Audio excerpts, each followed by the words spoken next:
Ya, sahabat Mentari, bagaimana kabarnya hari ini? Tentunya sehat-sehat selalu. Ya, pada saat ini podcast boleh bersama dengan kedatangan tamu istimewa. Ya, dengan Ibu Yuliani Kumudaswari, gitu ya, Bu. Ya? Terima kasih loh Bu untuk waktunya. Ya, beliau adalah seorang penulis yang produktif, ya, yang dikenal hampir ya sekitar 2016.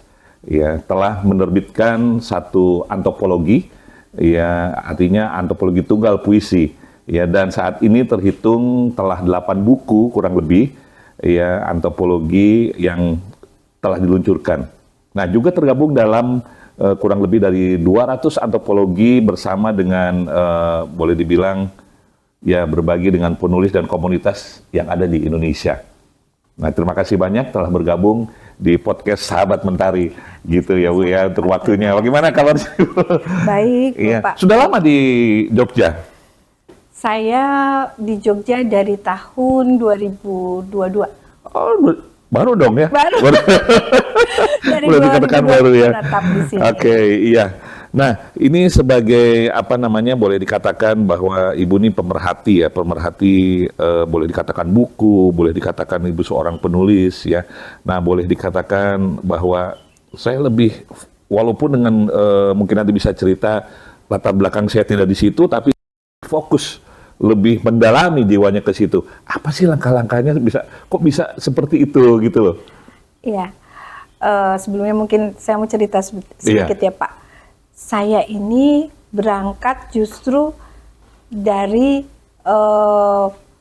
jurusan dan fakultas yang jauh dari sastra sebetulnya. Ah, begitu ya. Iya, saya itu dulu lulusan dari biologi universitas yang di Bandung. Iya.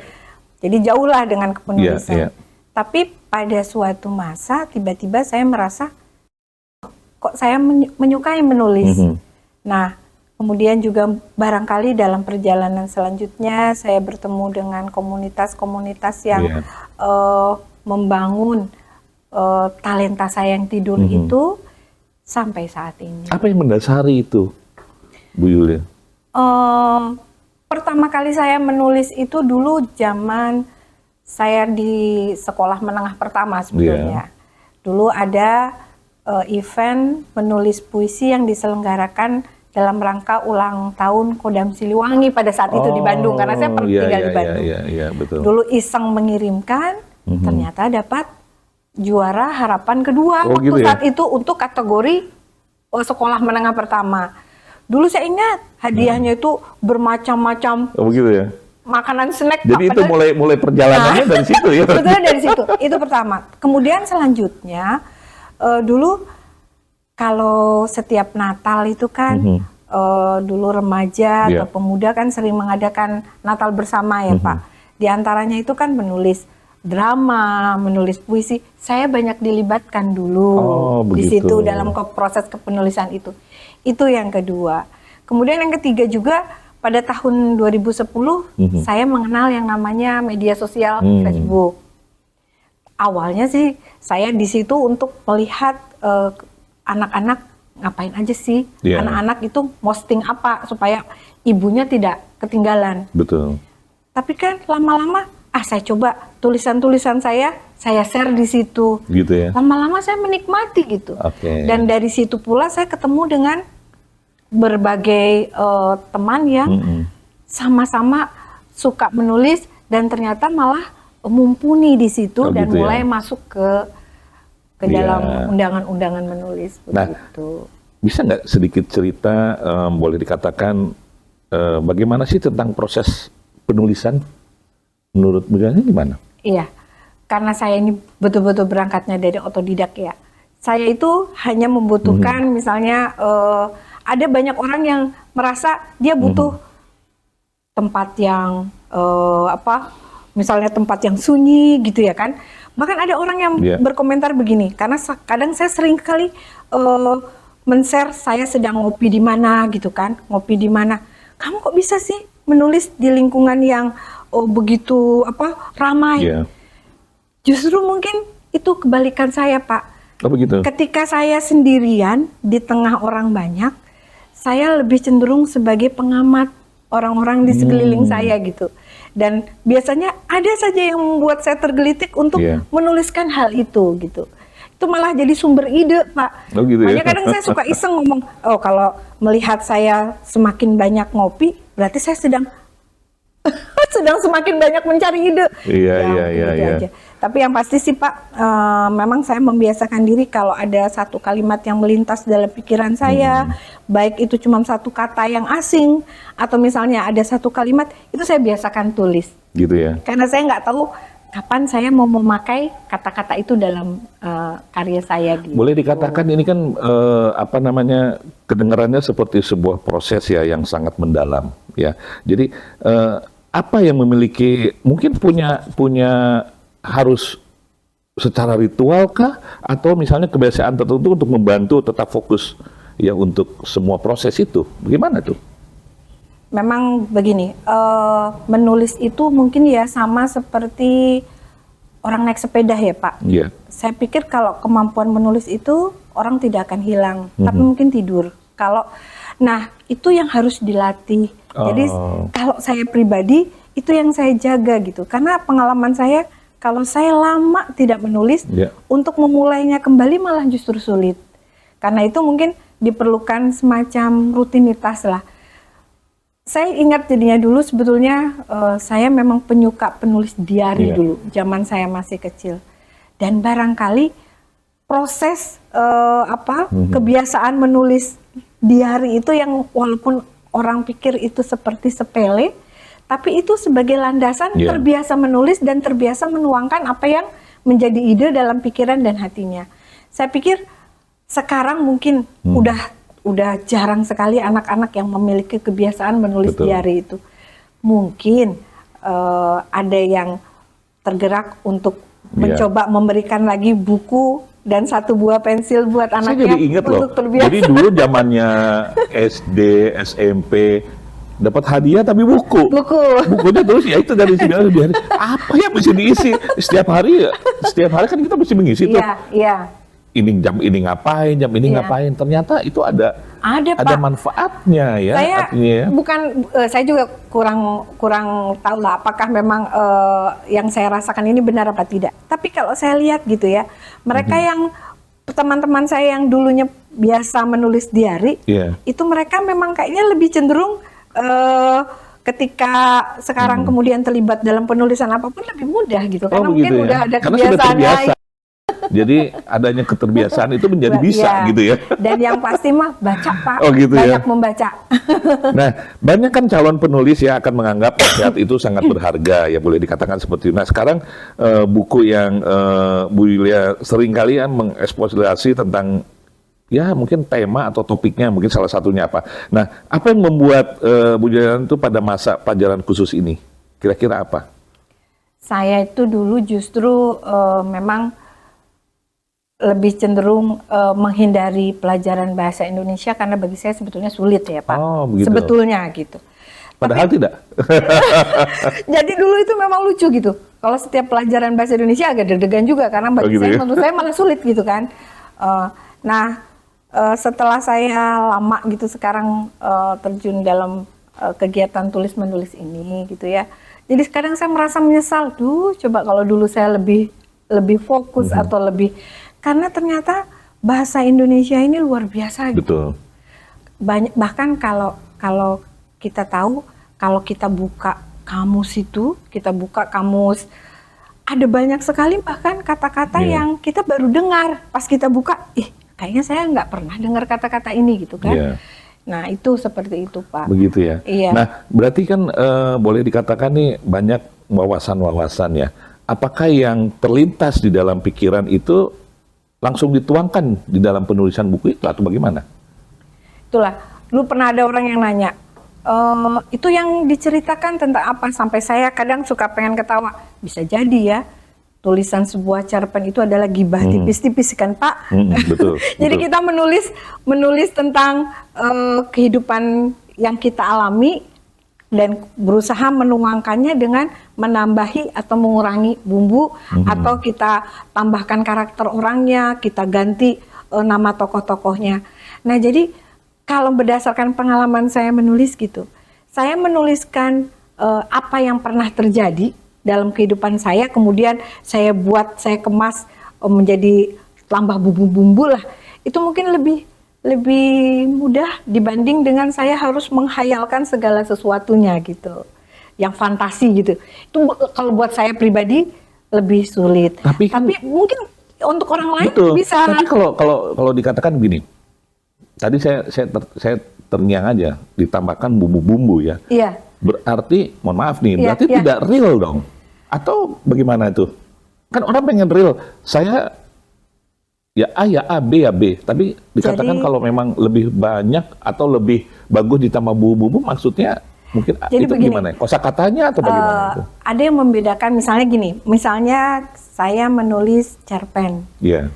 Ketika kita membaca cerpen kan Pak, kita bisa membedakan, oh ini cerpen. Coba Bapak membaca satu halaman cerpen dengan membaca satu artikel di koran. Bapak akan bisa merasakan bedanya. Yang satu mungkin kata-katanya baku, tapi kalau yang satu lebih menceritakan misalnya seperti dongeng lah gitu ibaratnya, seperti pembicaraan yang mengalir. Nah, maksud saya menambahkan bumbu, ya memang dari kejadian nyata yang bisa kita tulis hanya sebagai berita, itu kita harus bikin semacam cerita atau dongeng yang ketika orang membaca, orang bisa membayangkan kejadiannya seakan-akan lebih hidup gitu. Iya, betul. Apakah itu sangat menggembirakan atau memang, aduh ini asik banget nih gitu? Sangat Pak. Sangat ya? Sangat Pak. Gitu boleh ya? dibilang banyak juga kawan saya yang bilang, menulis ini seperti healing ya. Itu tapi ada tantangan nggak kira-kira? Ada tantangan mungkin kira-kira apa sih? Saya ada tantangan nih di ini, aslinya saya kok nggak bad gitu. Saya nggak enak gitu. Tantangan menulis itu ada kalanya ketika kita menulis dengan sebuah tema yang diusung.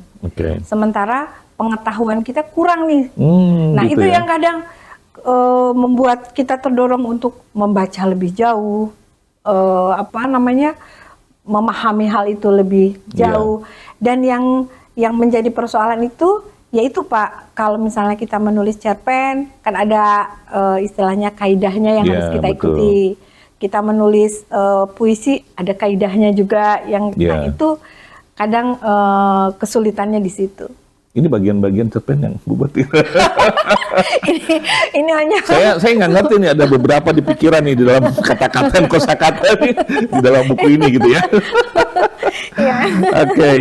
Oke, ini kan sungguh sangat boleh dikatakan sangat melegakan ya untuk mendengar bahwa penulis nih mapan ya, atau boleh dikatakan yang menghadapi tantangan yang tadi yang disampaikan tadi. Nah, sekarang untuk ke depan apakah ada proyek mendatang nih atau ada rencana ya untuk masa depan yang mungkin Bu Yuliani, saya ingin seperti ini dan saya harus melakukan ini gitu. Jadi dengan sekarang nih. Memang kalau saya pribadi, saya selalu berusaha untuk terus bisa menulis gitu. Karena memang ada sekali keinginan saya, mimpi saya itu saya menerbitkan setidaknya lah dulu, setidaknya itu 10 antologi tunggal saya di puisi. Sejauh ini saya baru menerbitkan 7 antologi tunggal puisi dengan 1 antologi cerpen. Setiap antologinya itu kan saya 100 puisi. Saya itu tergerak itu begini, dulu salah satu hadiah ulang tahun saya yang dibelikan oleh suami saya itu adalah 1000 puisinya seorang penulis terkenal dari luar negeri. Saya malah kok mendadak lupa namanya. Dia menulis 1000 puisi. 1000 puisi dan bukunya tebal luar biasa. Jadi saya bilang sama suami saya, barangkali suatu saat saya bisa seperti itu, menuliskan 1000 puisi. Tapi rupanya itu membutuhkan begitu banyak tahun. Banyak, ya? Jadi saya hanya sanggup setiap tahun saya mengumpulkan 100 puisi saya. Betul. Saya berharap itu bisa terlaksana entah kapan, tapi tinggal 300 puisi lagi Pak. Oh gitu ya. Apa sih yang diharapkan dari hasil itu gitu? Dari hasil itu. Jadi begini. Kalau misalnya, terus terang ya Pak, kalau misalnya saya mencari penghasilan di karya tulis, mungkin terlalu berat. Karena ibaratnya di luar sana juga banyak penulis-penulis yang... Tapi kalau saya pribadi, saya menulis hanya untuk kepuasan diri. Baik, jadi ketika saya lulus kuliah dulu, ketika saya lulus, saya langsung masuk dalam kehidupan berumah tangga. Saya sempat kerja beberapa tahun, tapi kemudian saya disibukkan oleh kesibukan saya sebagai istri, sebagai ibu.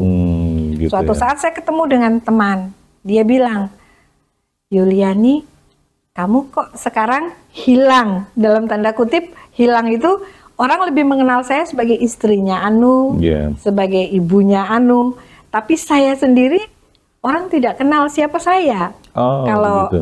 tidak menggunakan ibunya si Anu atau istrinya si Anu. Terus saya pikir ya juga ya. Nah kemudian ternyata dalam prosesnya, proses penemuan diri itu saya temukan dengan kegiatan menulis. Karena ketika saya menulis, orang lebih mengenal saya itu si Yuliani, bukan gitu ya. itu si istrinya itu atau ibunya itu. Nah barangkali itulah Pak yang saya bahwa ternyata ada sesuatu yang tidur dalam diri saya yang sekarang menemukan jalan keluar. Gitu ya. Nah, kepuasan batin dan kepuasan hati itu barangkali yang lebih utama buat saya. Gitu ya. Ceritanya ini sangat kedengarannya sangat menarik ya. Artinya boleh dikatakan dan kami pasti akan mengawasinya nih. Apanya sebelum kita mengakhirinya, mungkin ada Bu Yuliani untuk apa sih kalau saudara-saudara kita sahabat Mentari gitu ya, yang mungkin Bu Yuliani yang memiliki pemikiran dan saran kira-kira untuk sebagai penulis itu seperti apa? Mungkin nanti suatu saat saya juga pengen sih, saya cerita dan Ibu sebagai penulis gitu. Jadi kalau saya merasanya seperti ini, kenapa seseorang dikatakan penulis? Karena dia menulis. Gitu. Terlepas apakah tulisannya baik atau tidak, itu diserahkan ke pembaca. Jadi setiap karya yang sudah kita tulis dan kita lepas ke publik, kita sudah lepas tangan. Apakah itu baik, artinya akan dibagaimanakan oleh orang, itu sudah di luar kuasa kita lah ya Pak. Tapi setidaknya awali dulu dengan menulis dan nikmati gitu. Karena nanti pada akhirnya dengan sering kita jadi terbiasa untuk menuangkan semua ide itu dengan tulisan. Oh begitu ya. Dan kenapa? Apa sih untungnya menulis? Apa sih untungnya kita punya karya? Kita boleh lama dipanggil Tuhan gitu kan. Tapi ada yang diwariskan. Betul. Minimal ke anak cucu kita lah. Bahwa dulu ada loh ibu menulis sesuatu, ini hasilnya. Jadi mereka bisa mengenal siapa ya dulu nenek atau siapa ya dulu buyut, adalah yang kita wariskan buat mereka. Gitu ya. Dan itu boleh dibilang abadi Pak. Abadi gitu. banget ya. Sangat sungguh luar biasa. Iya, saya sebetulnya lebih banyak ya, harus lebih mendalam lagi ya. Nanti next kita akan coba lebih dalam lagi, kita mengupas apa yang sebetulnya ini kan kita baru hanya luarnya aja, isinya tuh seperti apa gitu loh. Biar nanti sahabat Mentari juga atau saudara-saudara kita yang mendengar juga, oh ternyata kita masih banyak nih Bu, pembincangan kita masih banyak. Bukan karena keterbatasan waktu, tapi next kita akan bisa bersama-sama lagi. Nah yang terakhir, kira-kira apa yang akan disampaikan untuk untuk sahabat Mentari? Sebagai seorang penulis loh maksudnya. Oke, siap. Cobalah mulai menulis. Kalian awali dengan banyak membaca. Kalau misalnya menyukai puisi, cobalah menulis puisi. Kalau menyukai cerpen, cobalah menulis. Karena akan proses menulis itu seperti kita masuk ke dalam ruangan yang pintunya banyak. Dari menulis itu nanti kita akan ketemu dengan banyak pengalaman yang luar biasa. Ketemu banyak orang-orang hebat yang juga sama-sama mendukung proses penulisan kita. Seakan-akan kita masuk dalam dunia yang tidak terbatas. Cobalah untuk menulis. Oke, ini waktunya memang singkat, padat, tapi sangat mendalam gitu ya Bu ya. Jadi terima kasih nih untuk waktunya. Next kita akan bersama lagi dan kita akan bertemu kembali. Kita akan mengupas tuntas nih supaya kita lebih memahami dan lebih mengerti. Ya, terima kasih untuk Bu Sama-sama, Dani untuk Pak. waktunya. Semoga Ya, apa Tuhan yang saya memberkati. utarakan bisa menjadi berkat buat orang lain. Iya, baik. Iya, sahabat Mentari, hidup manusia seperti sebuah buku, ya. Jadi cover depannya ada tanggal lahir, ya, sedangkan cover belakang adalah tanggal kematian. Nah, setiap lembarnya adalah hari yang kita jalani dalam hidup ini. Ya, ada buku tentang boleh dikatakan yang tebal, ya. Ada pula buku yang sangat tipis sekali. Ya, ada buku yang menarik untuk dibaca, ya. Ada pula yang sama sekali tidak menarik. Apa sih? Buku apa sih itu? Dan sebagainya. Nah, boleh dikatakan bahwa sekali sudah tertulis, ya, maka tidak akan pernah bisa dihapus kembali. Tetapi hebatnya seburuk apapun, ya, halaman sebelumnya selalu tersedia halaman selanjutnya yang putih, bersih, baru, dan tidak ada boleh dikatakan cacat celanya. Ya, ajarlah kami menghitung hari-hari kami sedemikian hingga kami memperoleh hati yang bijaksana. Itu ada dalam Mazmur 90 ayat yang ke-12. Karena untuk segala sesuatu ada masanya. Untuk apapun di bawah langit ada waktunya. Itu dalam Pengkhotbah 3 ayat yang ke-1. Tentunya selamat beraktivitas, tetap semangat bersama dengan Mentari. Terima kasih Bu Juliana. Terima kasih. Ya, sampai ketemu lagi. Sampai Tuhan bertemu berkati. lagi. Tuhan berkati.